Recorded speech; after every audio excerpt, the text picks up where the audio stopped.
नमस्कार सगळ्यांना, स्वागत आहे तुमचं माझ्या YouTube चॅनलवर.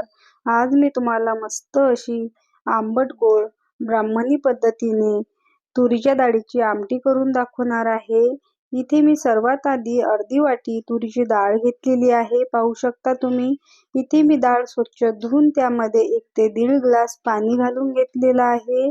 त्यानंतर यामध्ये मी अर्धं गाजर किसून घेतलेलं आहे, ते यामध्ये घालून घेणार आहे. गाजरामध्ये भरपूर सारं फायबर असते. तुम्ही हे मुलांना जर देत असाल तर छान असं उपयोगी पडते तुमच्यासाठी सुद्धा. त्यानंतर इथे मी आता कुकरच्या 3 ते 4 शिट्ट्या करून घेणार आहे आणि डाळ छान अशी शिजवून घेणार आहे. पाहू शकता तुम्ही. तुम्ही यामध्ये शिजताना टोमॅटो सुद्धा घालू शकता.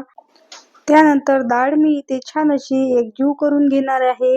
हलकेशा यामध्ये डाळिंब्या असल्या डाळीच्या तरी छान अशा वरणामध्ये लागतात. इथे आता आपण फोडणी करून घेऊ. फोडणीसाठी मी इथे 1 पळी तेल गरम करून घेतलेलं आहे. थोडेसे मेथीदाणे घालून घेऊ.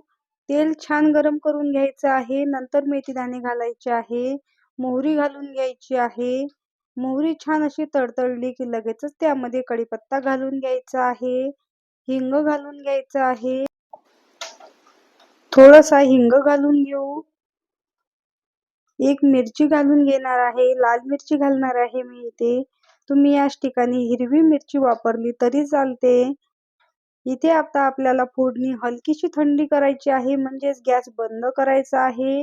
नंतर यामध्ये मी आता सर्वात आधी मीठ घालून घेणार आहे आणि आपल्याला मिठावर हळद, तिखट आणि जे कोणते तुम्ही धने पावडर वगैरे मसाले वापरत असाल ते मिठावर घालायचे आहे, म्हणजे अजिबात जळणार नाही.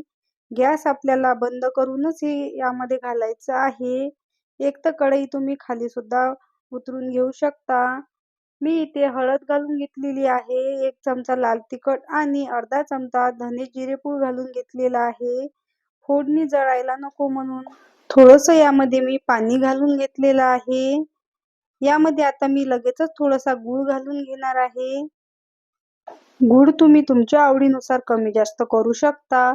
मी इथे 1 ते 1.5 चमचा यामध्ये गूळ घालून घेतलेला आहे.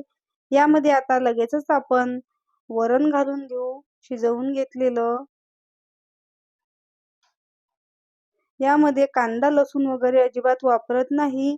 त्यानंतर यामध्ये मी चिंचेचा कोळ घेतलेला आहे, तो यामध्ये घालून घेणार आहे. इथे मी आमटी थोडीशी पातळच ठेवलेली आहे. तुम्हाला जर हवं असेल तर तुम्ही ही आमटी घट्ट सुद्धा किंवा अशी पातळ सुद्धा तुम्ही ठेवू शकता. वरण-भातासोबत पातळ आमटी भाकरीसोबत सुद्धा ही छान अशी लागते.